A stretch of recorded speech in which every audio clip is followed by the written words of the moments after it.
जय हिंद दोस्तों, कैसे हैं आप सब। आज हम हिमाचल प्रदेश के कुल्लू जिले में स्थित मनाली की बात करने जा रहे हैं। दोस्तों, यदि आप मनाली जाने की योजना बना रहे हैं तो ये वीडियो आप लोगों के लिए काफी यूजफुल होने वाली है, क्योंकि आज की इस वीडियो पे मैं आपको बताने वाला हूँ कि आपको हिमाचल प्रदेश के मनाली को कैसे एक्सप्लोर करना है, आपको मनाली में कौन कौन से साइट सीइंग करने हैं, हमको मनाली के अटल टनल तक कैसे पहुंचना है, क्या हमारे पास ऑप्शंस रहेंगे और हमको मनाली में कितने दिन की यात्रा बनानी चाहिए और मनाली में बेस्ट टाइम कौन सा होता है विजिट करने के लिए। साथ ही साथ वीडियो क्लास में ये भी जानेंगे कि इस मनाली यात्रा को करने के लिए आपको एक व्यक्ति का या फिर एक कपल का कुल खर्चा कितना आएगा। तो दोस्तों बने रहिए मेरे वीडियो में, एक एक करके सारी बातों को मैं विस्तार पूर्वक वर्णन करूंगा, जिससे आपको इस मनाली टूर को करने के लिए काफी सहूलियत मिले और आपका कुल खर्चा भी कम आए। तो चलिए बिना विलंब के हम वीडियो को आरंभ करते हैं और सबसे पहली बात करते हैं कि हमको मनाली कैसे पहुंचना है।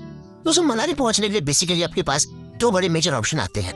पहले ऑप्शन के अगर मैं बात करूं दोस्तों, तो वो आपका बाई ट्रेन का। तो यदि आप ट्रेन से आना चाहते हैं तो जो मनाली का नजदीकी रेलवे स्टेशन है वो तो है दोस्तों यहाँ का चंडीगढ़ जंक्शन रेलवे स्टेशन। आप चंडीगढ़ आ जाइए और चंडीगढ़ से दोस्तों लगभग 300 किलोमीटर की बाई रोड जर्नी करके ही आपको मनाली पहुंचना पड़ेगा। इसके अलावा आपके पास कोई दूसरा ऑप्शन नहीं है। तो चंडीगढ़ आपको मिनिमम डिस्टेंस पर रेलवे स्टेशन है, तो आप चंडीगढ़ आइए और यहाँ से आप डायरेक्टली मनाली पहुंच सकते हैं। एक और बड़ा ऑप्शन भी आपके पास आता है रेलवे स्टेशन में, जो की है दिल्ली। अब दिल्ली से भी मनाली आ सकते हैं, लेकिन दिल्ली से मनाली आपको बाई रोड आने के लिए आपको वॉल्वो बस की सुविधा मिलती है, जो कि दिल्ली के कश्मीरी गेट से डिपार्चर होती है और आपको 12 घंटे की सेमी स्लीपर वॉल्वो बस मिलेगी और आपको 12 घंटे पे वो मनाली ड्रॉप कर देगी। तो अगर आप ओवरनाइट जर्नी करते हैं, यानी कि शाम को 8 बजे 9 बजे आप दिल्ली के कश्मीरी गेट से बैठते हैं, तो मान के चलिए सुबह अगले दिन आप 8 बजे 9 बजे के आसपास मनाली पहुंच जाएंगे। तो ऑप्शन आपके पास ये भी है, अगर आप दिल्ली से डायरेक्ट वॉल्वो लेना चाहते हैं तो आप मनाली आ सकते हैं। दिल्ली से जो वॉल्वो लेता है उसको वॉल्वो पैकेज मनाली टूर बोलते हैं, और जो चंडीगढ़ से लेता है तो चंडीगढ़ से दोस्तों बाई कैब के द्वारा भी ले सकते हैं, क्योंकि चंडीगढ़ से जो मनाली की हमको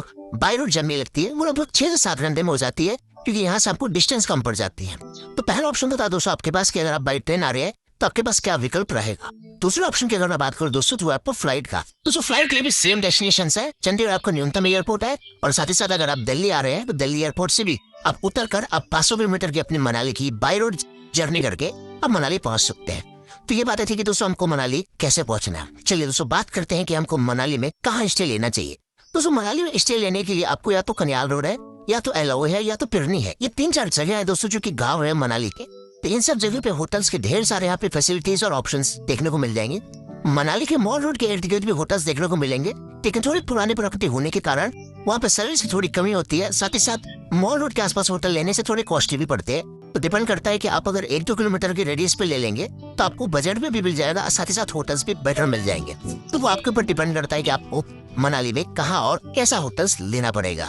तो इस तरीके से आप अपना मनाली में एकोमोडेशन बना सकते हैं। साथ ही साथ अगर बात की जाए मनाली में खाने पीने की क्या बंदोबस्त है, तो मनाली में दोस्तों खाने पीने की कोई दिक्कत नहीं है। यहाँ पे आपको वेज नॉन वेज सारे प्रकार के यहाँ पे फूड्स यहाँ पे अवेलेबल हो जाते हैं। साथ ही साथ यहाँ पे प्योर वेज वाले रेस्टोरेंट्स भी देखने को मिल जाएंगे। तो अगर आप जैन लोग हैं या फिर अगर आप शुद्ध शाकाहारी भोजन ग्रहण करना चाहते हैं तो आपके लिए वो ऑप्शन भी यहाँ इजिली अवेलेबल हो जाएगा। चलिए दोस्तों बात करते हैं कि हम मनाली पहुंच चुके हैं। अब हमको मनाली में कौन कौन सा साइट सीइंग करना है, हमको बर्फ कहाँ मिलेगी या फिर हमको स्नोफॉल कहाँ मिलेगी। दोस्तों मनाली से अगले दिन यानी कि पहला दिन तो हमारा अराइवल होगा और मनाली में हम उस रात स्टे करेंगे। दूसरे दिन की बात की जाए दोस्तों, तो हम जाएंगे मनाली से सोलांग वैली। अब मनाली से सोलांग वैली जाने के लिए दोस्तों आपको 16 किलोमीटर की जर्नी करनी पड़ेगी। मनाली से सोलांग वैली दोस्तों आपका हिली एरिया है, जो कि आप बाई रोड के माध्यम से आप डिपार्चर लेंगे और आप धीरे धीरे करते हुए आप 16 किलोमीटर की जर्नी करते हुए आप फाइनली पहुंचेंगे मनाली के सोलांग विलेज में। सोलांग एक गाँव है, इसको वहाँ पे सोलांग वैली बोला जाता है, क्योंकि विंटर के टाइम पे यहीं पे आपको स्नो देखने को मिलती है, यहीं पे स्नो एक्टिविटीज होती है, और अगर आप पर लक हुआ तो स्नोफॉल भी देखने को मिल जाएगा विंटर के टाइम पे, यानी कि जनवरी फरवरी मार्च वाले टाइम पीरियड पे।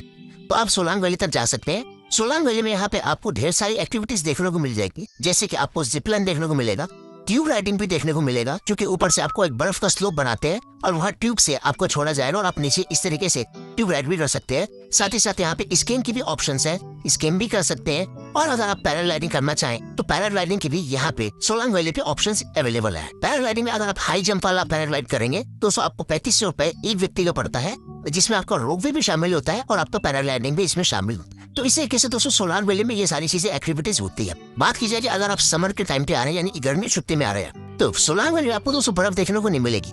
तब ज्यादातर टूरिस्ट जाते हैं अटल टनल सीशूर या फिर जाते हैं रोहतांग पास। और रोहतांग पास दोस्तों जाने के लिए आपको ध्यान रखिएगा कि केवल और केवल अप्रैल से लेकर अक्टूबर नवंबर तक ही ओपन होता है, क्योंकि विंटर के टाइम पे हैवी स्नोफॉल होने के कारण वहाँ के रोड ब्लॉक हो जाते हैं। तो ध्यान रखिएगा अगर आप रोहतांग जाते हैं तो रोहतांग जाने के लिए दोस्तों आपको केवल और केवल अप्रैल से लेके अक्टूबर नवंबर के बीच में ही जाने को ऑप्शंस इजीली अवेलेबल रहेंगे। और ये भी ध्यान रखिएगा कि रोहतांग पास जाने के लिए या फिर अटल जाने के लिए या फिर शिशु जाने के लिए यहाँ पे आपको एक्स्ट्रा चार्ज ही पे करके जाना पड़ेगा, क्योंकि आप जो भी गाड़ी यहाँ से लेंगे मनाली में लोकल या फिर सोलांग वैली घूमने के लिए, तो आपको वहाँ पे तो सिर्फ पैकेज में उतना ही रहेगा। अटल टनल के लिए, रोहतांग के लिए या फिर शिशु जाने के लिए आपको एक्स्ट्रा चार्ज ही पे करने पड़ेंगे। या फिर अगर आप पैकेज लिए हुए हैं तो पैकेज में भी दोस्तों आपको वो एक्स्ट्रा चार्ज ही लेंगे। चलिए बात करते हैं कि अगर हमको सोलांग वैली से और ऊपर जाना है, यानी कि अटल टनल या फिर शिशु जाना है, तो वो हमारे पास क्या ऑप्शन आते हैं। दोस्तों अगर आप अटल टनल जाना चाहते हैं तो सोलांग वैली से दोस्तों लगभग 11 किलोमीटर की और ऊपर जर्नी पड़ती है हमको अटल टनल जाने के लिए। दोस्तों 11 किलोमीटर की जर्नी तय करते हुए आप एक खूबसूरत से पहाड़ी नजारा लेते हुए, अगर आप विंटर में जा रहे हैं तो इस तरीके से स्नो वाली ग्लेशियर भी देखने को मिलेगी। मैं गया हुआ था दोस्तों जनवरी मंथ में, जो कि काफी स्नोफॉल वहाँ पे हुई थी और साथ ही साथ हमको स्नो भी भरपूर देखने को मिली थी। तो सोलांग वैली से दोस्तों 11 किलोमीटर की जर्नी तय करते हुए मैं पहुंचता हूँ यहाँ पे अटल टनल के मेन एंट्रेंस गेट पे, जिसको साउथ होल एंट्रेंस बोला जाता है। दोस्तों इस तरीके से यहाँ पे अटल टनल पे मेरा प्रवेश होता है। ये 9 किलोमीटर की लंबी टनल दोस्तों आपको मान के कम से कम 11 से 12 मिनट लग जाते हैं इसको पार करने में। और जैसे आप यहाँ से अटल टनल पार करते हैं, यहाँ से खूबसूरत सा आपको एक बर्फ ग्लेशियर्स देखने को मिलेंगे। यहाँ पे स्नो की भी यहाँ पे देखेंगे लोग यहाँ पे एंजॉय कर रहे हैं। तो यहाँ से आप जाइए अब शिशु। अटल टनल से जो शिशु जाने का दूरी है लगभग 1.5 से 2 किलोमीटर का पड़ता है। शिशु हालांकि एक दोस्तों गाँव है, जो की यहाँ पे आप देख सकते हैं काफी टूरिस्ट यहाँ पे एंजॉय कर रहे हैं बर्फ में। और यहाँ पे कुछ एक्टिविटीज भी होती है, जो एक्टिविटीज सोलांग वैली में होती है वही एक्टिविटीज यहाँ पे शिशु पे भी कराया जाता है। शिशु का मतलब ये दोस्तों कि यहाँ पे एक गांव है जहाँ पे आपको ढेर सारी बर्फ देखने को मिलेगी।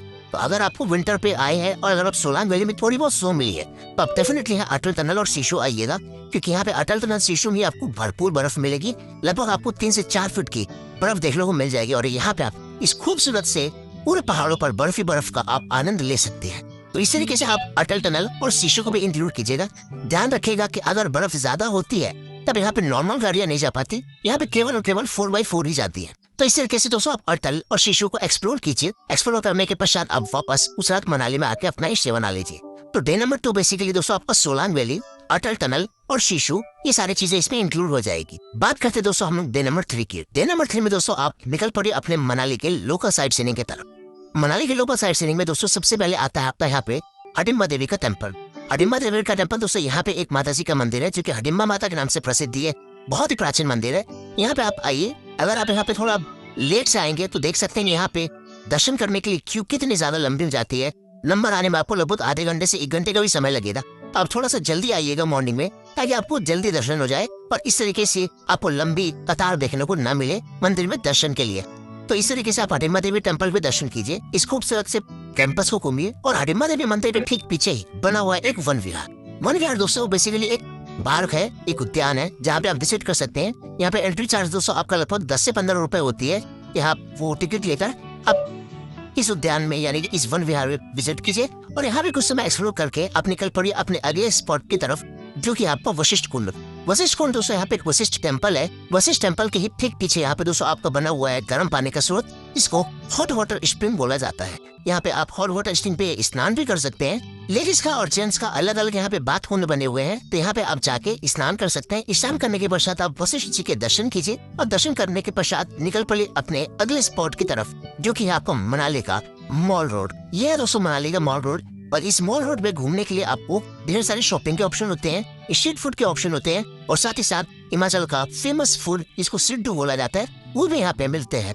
तो आप इस तरीके से मनाली में एक्सप्लोर कीजिए। मॉल रोड में आप आराम से शॉपिंग कीजिए। शिमला के कंपैरिजन में मनाली का जो मॉल रोड है वो थोड़ा चीपर पड़ता है। यहाँ पे आप शॉपिंग कीजिए, जो भी आप अपना खरीदारी करना चाहते हैं वो कर सकते हैं। और इसके पश्चात आप ये सब घूम फिर के आप शाम के वक्त अपने होटल पे स्टे ले सकते हैं। कुल मिला के आपका तीसरा दिन भी दोस्तों मनाली का नाइट स्टे रहेगा और चौथे दिन आप दोस्तों निकल पड़िए आप मनाली से कुल्लू के लिए।